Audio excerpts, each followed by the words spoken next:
છે. સર હા પૂછો સ્ટાર્ટિંગ ખાસ કરીને સરપ્રાઈઝ, તમે શું સરપ્રાઈઝ આપવા માંગો છો? જો આ પિક્ચરમાં એટલા બધા સરપ્રાઇઝીસ છે કે તમે ગેસ નહીં કરી શકો કે આપણે ફિલ્મમાં શું થવાનું છે. ઘણીવાર આપણે ફિલ્મ જોવા જઈએ છીએ ત્યારે આપણા મિત્રો જે સાથે હોય આપણે એને કહીએ કે હવે છે ને આ પિક્ચરમાં છે ને આ થવાનું છે, તું જોજે અને એ નહીં થાય અને કંઈક બીજું જ થશે અને પછી થશે હા આઈ થિંક આ થવાનું છે પણ એ પણ નહીં થાય. આ ફિલ્મમાં એટલા ટ્વિસ્ટ અને ટર્ન્સ છે દેટ તમને એ કન્ટિન્યુઅસ તમે ગેસ જ કરતા રહેશો કે શું થઈ રહ્યું છે ને આ કઈ રીતે. અને વન પોઈન્ટ ઓફ ટાઈમ તમને લાગશે કે યાર કઈ રીતે અમે સ્ક્રિપ્ટ લખી છે. I mean hats of to you. અને ઇટ્સ અ કમ્પ્લીટલી એન્ટરટેનર. તો બહુ જ એક્સાઇટિંગ ફિલ્મ છે આ સરપ્રાઈઝ. અને મારી આ પહેલી ગુજરાતી ફિલ્મ છે અને હું બહુ જ એક્સાઇટેડ છું. ઓફકોર્સ નર્વસ પણ છું થોડો. મારા માટે આ બહુ મોટી વાત છે ગુજરાતી ફિલ્મ કરવી. આટલા વર્ષો પછી હું હિન્દી ફિલ્મ ઇન્ડસ્ટ્રીમાં મોર દેન 20 યર્સ 20 વર્ષથી કામ કરું છું અને આના પછી હું આજે ગુજરાતી ફિલ્મ કરું છું. તો મારી માટે બહુ મોટી વાત છે, મારા ફેમિલી માટે. અને ફોર મી આનાથી બેટર કોઈ સ્ક્રિપ્ટ ના હોઈ શકે મને લોન્ચ કરવા માટે. ફિલ્મમાં કેટલા સોંગ્સ છે અને તમને તમારું ફેવરિટ કયું છે? ફિલ્મમાં 2 સોંગ્સ છે અને બંને સોંગ મારા ફેવરેટ છે. એક તો છે અમારો સરપ્રાઈઝ ટાઇટલ ટ્રેક જે પ્રમોશનલ સોંગ છે અને બીજો એક રોમેન્ટિક નંબર છે તો ઝૂમે છે ગોરી. એ પણ મારો એકચ્યુઅલી એ મારો ફેવરેટ સોંગ છે.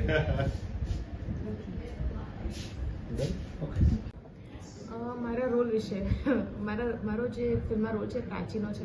બહુ જ સ્ટ્રેટ ફોરવર્ડ માઇન્ડવાળી છોકરી છે. ફૂલ ફોકસ સ્ટોરી પર જ છે એનું અને બહુ સુંદર રીતે સ્ક્રિપ્ટ લખાઈ છે.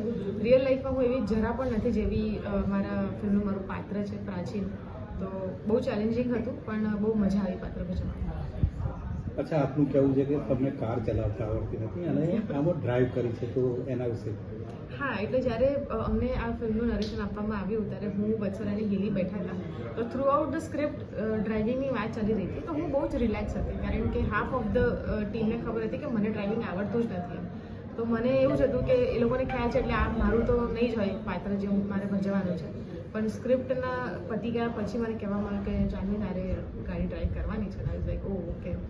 તો મારે ગાડી પણ ડ્રાઈવ કરવાની હતી. મારી સાથે 2 આટલા સુંદર કલાકારો પણ બેસવાના હતા અને એનાથી પણ વિશેષ એક દિવસનો 1.5 લાખ જેનું રેન્ટ હોય છે કેમેરો એ પણ અલાઇન કરેલો હતો. તો એક સાથે એટલી રિસ્પોન્સિબિલિટી આવી ગઈ હતી મારી પર પણ I think I manage well.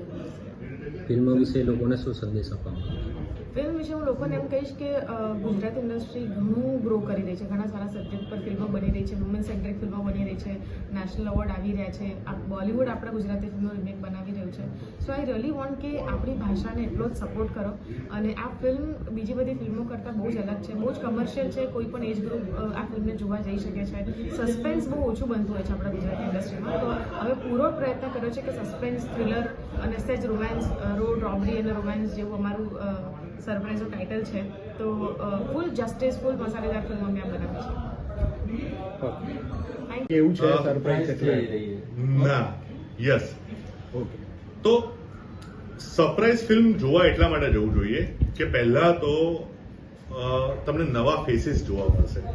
Right, વત્સલભાઈ છે, હેલી છે, જાહ્નવી છે. તમને આ નવા ફેસીસ, નવા લોકેશન, નવા પ્રકારનું મ્યુઝિક, નવું ડિરેક્શન, નવું શોર્ટ ટેકિંગ, નવી વાર્તા, તમને દરેકે દરેક પોઈન્ટ પર એકદમ ફ્રેશ ફીલ અમે લોકો આપવા માંગીએ છીએ.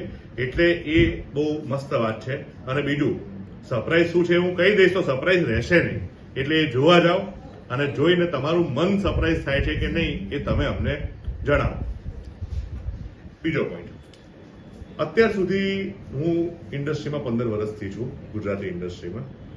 હિન્દીમાં પણ ઘણું કામ કર્યું. હું જ્યારથી ઇન્ડસ્ટ્રીમાં છું ને ત્યારથી ને એ પહેલાથી હું એવું જ સાંભળતો આવ્યો છું કે હજુ તો આપણી ઇન્ડસ્ટ્રી ગ્રોઈંગ છે, આપણી ઇન્ડસ્ટ્રી ગ્રોઈંગ છે, આપણી ઇન્ડસ્ટ્રી ગ્રોઈંગ છે. અને 50 વર્ષથી ગ્રોઈંગ જ છે. ક્યારે ગ્રો થઈશું? અને ગ્રોઈંગ છે એ ચક્કરમાં આપણે ફેમિલી વાર્તાઓ બનાવ્યા કરીશું. ગ્રોઈંગ છે એ ચક્કરમાં આપણે નાટકોની જે વાર્તાઓ હોય છે એવી વાર્તાઓ કર્યા કરીશું કે ના ના ગ્રોઈંગ છે, હજુ આપણું ઓડિયન્સ નથી આવતું. અરે પણ ઓડિયન્સને ગમે એવું કન્ટેન્ટ તો આપો. હું ક્યાં સુધી મારા મમ્મી પપ્પાના એજ ગ્રુપના લોકો જોવા આવે એવી ફિલ્મો બનાવીશ? મારે અત્યારની જનરેશન જે કોલેજમાં વર્ક કરે છે, કોલેજમાં ભણે છે, જે યંગસ્ટર્સ લોકો છે એમને ગમે એવો કન્ટેન્ટ તો આપવો પડશે ને. અત્યારે લોકો ઘરે બેઠા બેઠા ગેમ ઓફ થ્રોન્સ જોવે છે, નેટફ્લિક્સ જોવે છે, એમેઝોન જોવે છે, હોલિવૂડની ફિલ્મો જોવે છે સતત. તો હજુ એ એમનું ઇમોશનલ લેવલ એ જ છે કે ગામડામાંથી એક છોકરો આવ્યો છે અને આવું આવું કરીને ફેમિલીને પાવર્સની જેમ બધું મજા કરાવે છે. એટલે મારા મનમાં બહુ જ ક્લિયર હતું કે આપણે ફ્રેશ કન્ટેન્ટ સાથેની ફ્રેશ ફિલ્મ આપવાની છે કે જે યંગસ્ટર્સને પણ એટલી જ મજા કરાવે જેટલી મિડલ એજના લોકોને કરાવે.